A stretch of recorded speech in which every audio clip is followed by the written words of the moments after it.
en un mundo sumergido en la oscuridad, sin Dios, donde el pecado ha cautivado el entendimiento, donde muchos viven en tinieblas y la mentira se ha convertido en su realidad. La palabra de Dios trae a nuestras vidas luz y verdad.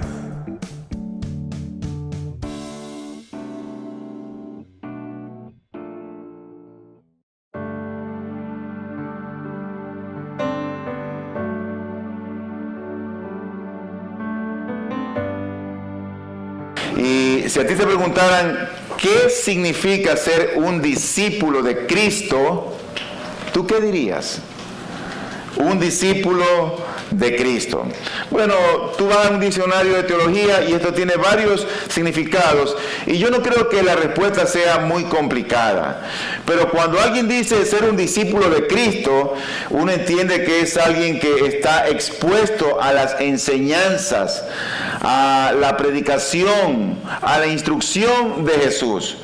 Es, por así decirlo, alguien que cree lo que está enseñando Jesús, es un creyente. También podríamos catalogarlo como alguien que es un aprendiz en la escuela de Cristo. Ese es un discípulo. En tercer lugar, podríamos decir que también es uno que está dispuesto a sacrificar su vida por sus creencias. Pero también otro concepto que da el diccionario de teología es que es uno que actúa para cumplir la máxima obligación del discipulado, es decir, hacer otros discípulos, alumnos o aprendiz. Eso es un discípulo. Me gustaría que vayan conmigo, por favor, al Evangelio de Juan, al capítulo 6, al versículo número 66. Desde entonces, muchos de sus discípulos le volvieron la espalda y ya no andaban con él. Así que Jesús les preguntó a los 12, ¿también ustedes quieren marcharse? Señor, contestó Simón Pedro, ¿a quién iremos?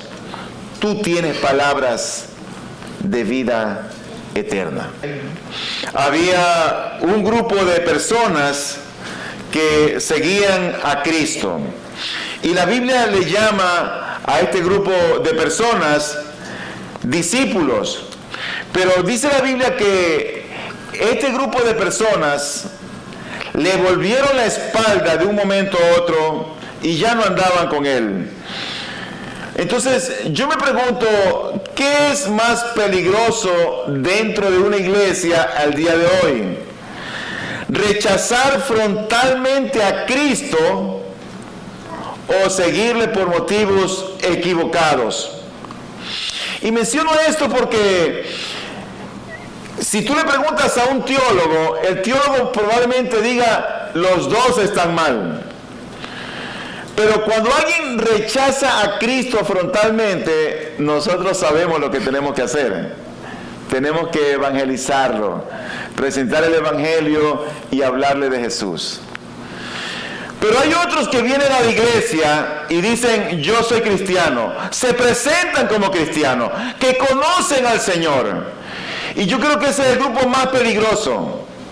Y es más peligroso porque es un grupo que, si no lo es, se está engañando a sí mismo y está engañando a la iglesia. Y es peligrosísimo porque eso debilita a la iglesia. Porque la iglesia lo va a recibir como un creyente y él dice, yo soy cristiano, cuando en realidad no lo es y está siguiendo a Cristo por motivos equivocados o por motivos erróneos. Y si uno se pone a pensar en estas verdades, uno se da cuenta que esa es la razón por la cual hay iglesias al día de hoy que no son saludables. Hay un peligro cuando alguien presupone o asume que es un cristiano por razones falsas o por razones equivocadas. Cuando uno va a la Biblia y ve el ministerio de nuestro Señor Jesucristo, uno se da cuenta que Él no estaba interesado que la gente le siguiera, sino estaba claro de lo que quería hacer esa persona. Es más, hasta como que da a veces la idea, la apariencia. Uno llega como a comprender como que era como que ponía una barrera y lo rechazaba. Tú ves eso en la Biblia vez tras vez. No lo ves una vez, lo ves muchas veces. Porque el Señor les dice, o les dirá en aquel tiempo, apartaos de mí, no os conozco. Pero Señor, sin tu nombre hicimos milagros, en tu nombre echamos fuera demonios. Por otro lado, nosotros vemos también aquel cristiano que establece su vida sobre la roca. Y por otro lado, tú ves a aquel que la establece sobre la arena. Solamente se dieron cuenta de dónde estaban fundamentados o afirmados cuando vino la tempestad, la tormenta, que es sinónimo de persecución. Ahí es que se dieron cuenta dónde estaba su vida fundamentada. Si la vida de un cristiano está fundamentada en la roca que es Cristo el Señor, tú te puedes tambalear, pero no te vas a caer. Pero por otro lado, cuando la vida de alguien está fundamentada en la arena, vendrán las lluvias, así, y se caerá. Está también la parábola del sembrador. Yo no sé, una parábola muy famosa y muy conocida que te habla la Escritura en el Evangelio de Mateo. Pero allí la semilla es la palabra de Dios. Y dice la Biblia que una parte de la semilla cae junto al camino. Otra parte de la semilla cae en pedregales, entre piedras. Y otra parte de la semilla cae entre espinos. Y una cuarta parte o un cuarto grupo, dice la Biblia, que cae la palabra o la semilla en buena tierra. Si fueran 100 personas o si fueran 100 semillas, mira que 25, por así decirlo, si la dividimos en partes iguales, 25 van a diferentes lugares y solamente una cuarta parte, el 25%, recibió la palabra y cayó la palabra en buena tierra. La mayoría de la palabra del Señor cayó en lugar inapropiado, en terreno inapropiado o malo.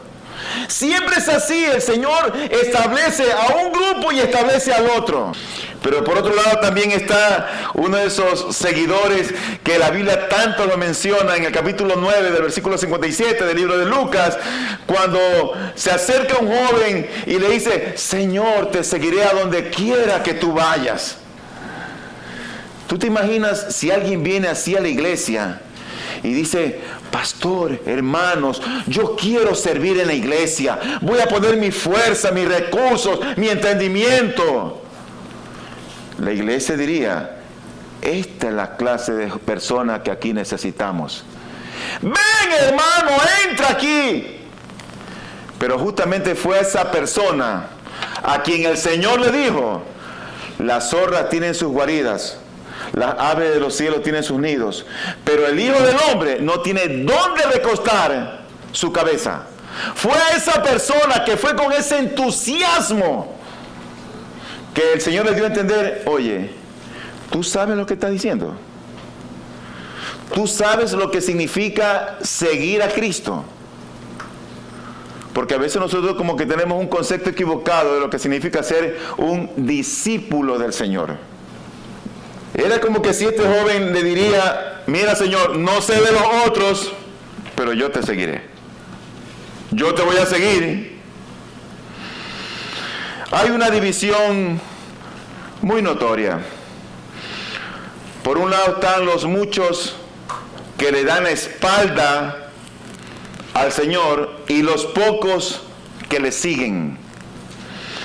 Desde entonces, dice la Biblia, que muchos de sus discípulos le volvieron la espalda y ya no andaban con Jesús. Así que el Señor les pregunta a los 12: ¿también se quieren ir ustedes? Si tú te das cuenta, Muchos le habían seguido a Jesús por una razón equivocada.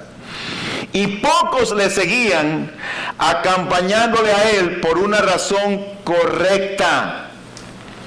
Entonces el día de hoy yo quiero ver con ustedes cuáles eran esas razones falsas o equivocadas por las que estas personas le seguían a Cristo.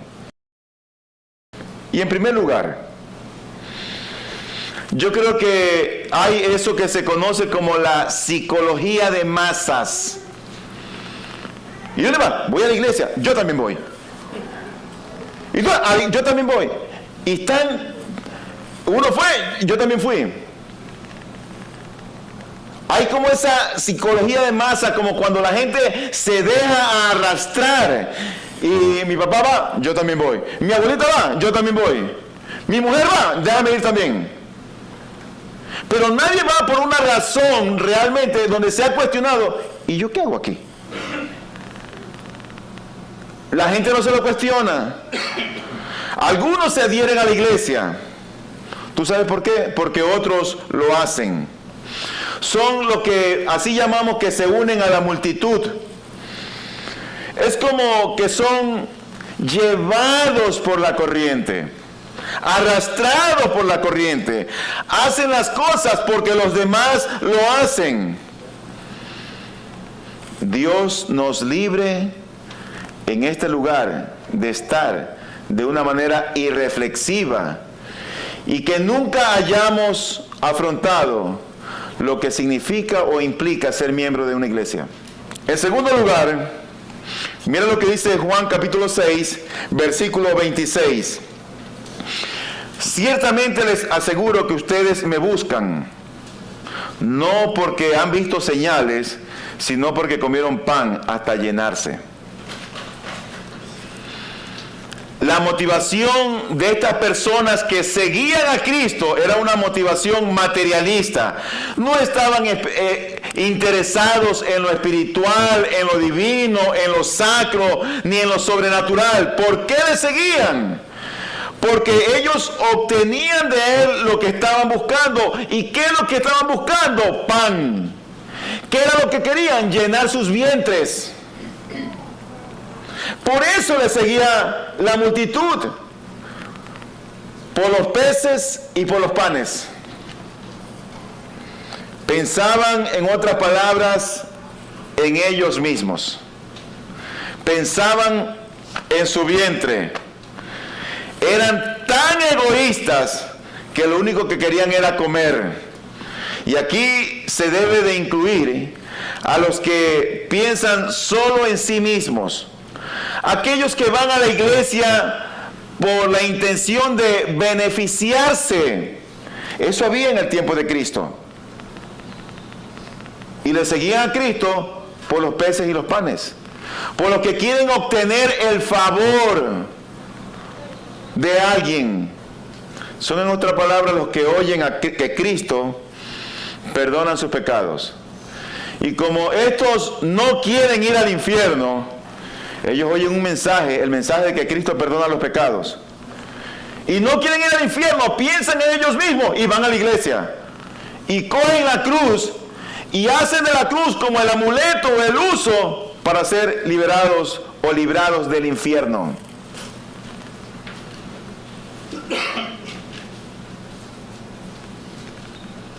Hay muchos que siguen a Cristo de manera equivocada o por motivos equivocados. Pero está otro grupo, en Juan capítulo 6, versículo 2, se nos menciona el tercer grupo. Y dice la Biblia allí, y mucha gente lo seguía, oiga esto, porque veían las señales milagrosas que hacía en los enfermos. Este es el grupo de aquellos que lo siguen con gran emoción, porque están esperando un milagro. Están esperando que algo ocurra o trascienda en sus vidas. Y van a la iglesia movidos para esperar un milagro. Yo diría que este es un grupo muy interesante de personas. Y siempre las ha habido en todas las iglesias. Personas que van por diferentes situaciones a la iglesia, que están atravesando problemas económicos, de salud, materiales, familiares, por diferentes cosas están en la iglesia. Pero van a la iglesia porque realmente están esperando un milagro para que Dios solucione algún problema que ellos tienen. En Juan capítulo 2, en el versículo número 23, dice la Biblia: mientras estaba en Jerusalén durante la fiesta de la Pascua, muchos creyeron en su nombre, oiga esto, al ver las señales que hacía. Estaban de pachanga, estaban en la boda, estaban gozosos, y ahí estaba Jesús. Pero ¿sabes cuándo creyeron en Él? Cuando vieron que el agua lo hizo vino. Vieron las señales que Cristo hizo. Yo creo en Él. Ahí fue que creyeron ellos, no creyeron antes. Fue cuando vieron las señales. Por eso es que la Escritura nos dice en 1 Corintios capítulo 1, versículo 22 al 24, dice allí: los judíos piden señales milagrosas y los gentiles buscan sabiduría, mientras que nosotros predicamos a Cristo crucificado. Este mensaje es motivo de tropiezo para los judíos y es locura para los gentiles. Pero para los que Dios ha llamado, lo mismo judíos que gentiles, Cristo es el poder de Dios y la sabiduría de Dios. El propósito de Cristo en la tierra no fueron los milagros, sino más bien que Él vino a buscar y a salvar lo que se había perdido, a reconciliar al hombre con Dios, a llevarnos a un conocimiento de la verdad, a abrir nuestro entendimiento, a darnos la salvación. El propósito de Cristo no fueron los milagros, fue salvar a un grupo elegido de personas para que tuviéramos vida eterna. Ese fue el propósito de Cristo. Pero en cuarto lugar está otro grupo de personas que sigue a Cristo por motivos equivocados. Dice Juan capítulo 6, versículos 14 y 15. Oiga, en verdad este es el profeta, el que ha de venir al mundo. Pero Jesús, dándose cuenta de que querían llevárselo a la fuerza y declararlo rey, se retiró de nuevo a la montaña él solo. El cuarto grupo de personas que sigue a Jesús por motivos equivocados son los que ven en Jesús a un mediador social o un mediador político. Alguien como que nos viene a arreglar las cosas de lo que está pasando aquí en la sociedad. Ellos entendieron totalmente mal el mensaje de Cristo. Nos preguntamos, ¿qué era lo que ellos habían visto que querían hacerlo a Jesús rey? Bueno, si tú ves en el contexto del Evangelio de Juan, en el capítulo 6, ellos vieron que el Señor alimentó a 5,000 personas con solamente 2 peces y 5 panes. O 2 panes y 5 peces. Eso es lo que ellos vieron y se quedaron admirados. Y dijeron, este es el profeta. Y después de probablemente haberlo seguido varios días o varias semanas, no fue sino hasta que vieron este milagro que ellos exclamaron, este es el profeta. Y luego lo quieren hacer rey. Pero Jesús, conociendo, dice, las intenciones del corazón de estas personas, se les escapó y se fue a un lugar a orar solo. Él lo rechazó. Ellos vieron en Él a aquel que los iba a libertar de las opresiones de Roma. Así que alguien puede estar en la iglesia y probablemente pueda seguir a Cristo, y tal vez lo pueda hacer por motivos totalmente erróneos o equivocados.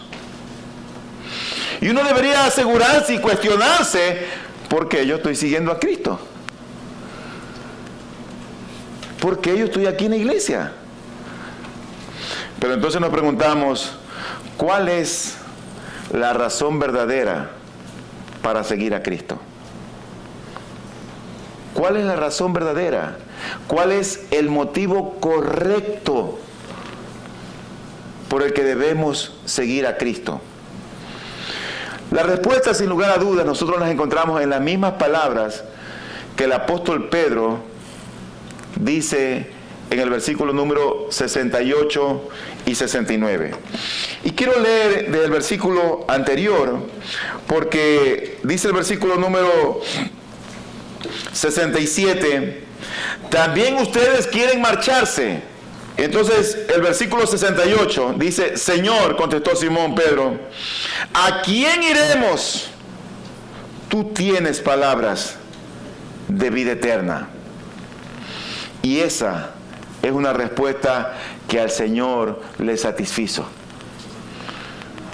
Esa fue una respuesta que realmente no es que se impresionó el Señor, pero eso es lo que Él espera como algo básico y fundamental en cualquiera que dice ser cristiano. ¿Y qué es lo que el Señor hace después de que se van otros? Los prueba.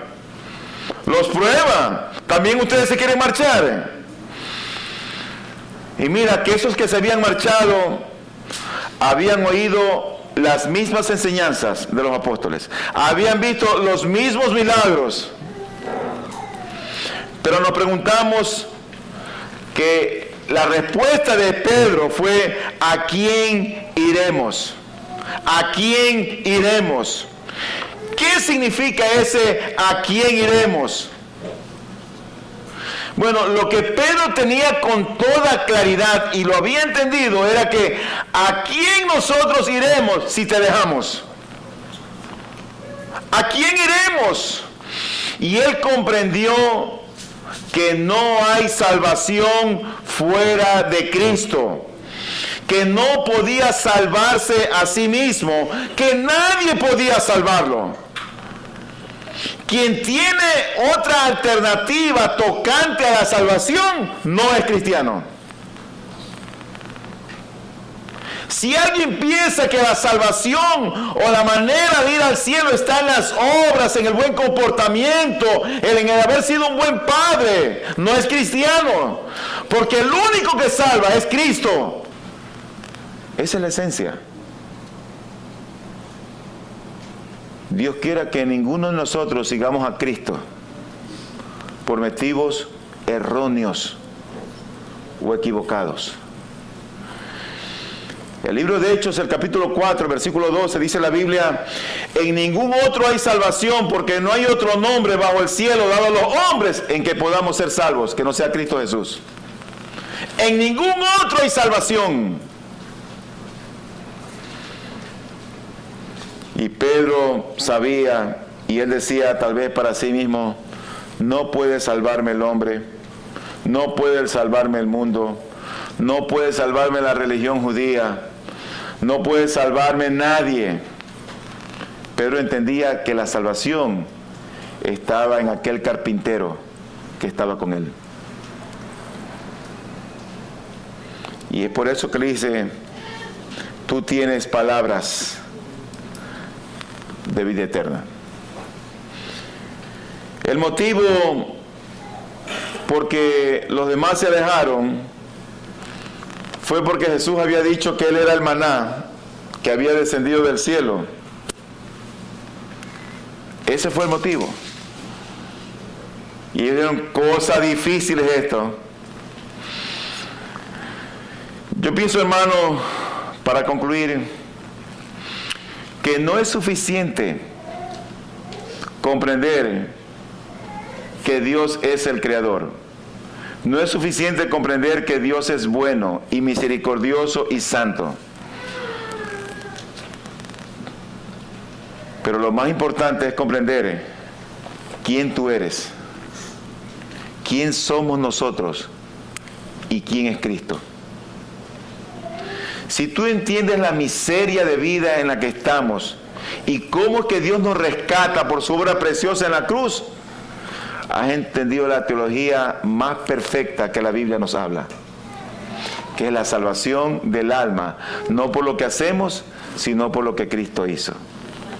Quiera el Señor que abra el entendimiento y nos haga ver a Cristo. Ese himno precioso que dice, muestra a Cristo, trata justamente de eso. Que Cristo sea revelado al corazón del niño, del joven, del adulto y del anciano. Luz y Verdad llega hasta usted gracias al compromiso y trabajo de personas e instituciones por la causa del Evangelio. Para obtener más información sobre nuestro ministerio y el trabajo que realizamos, ingrese a nuestra página web www.ibpg.es. Deseamos que este mensaje de la palabra de Dios traiga a su vida luz y verdad.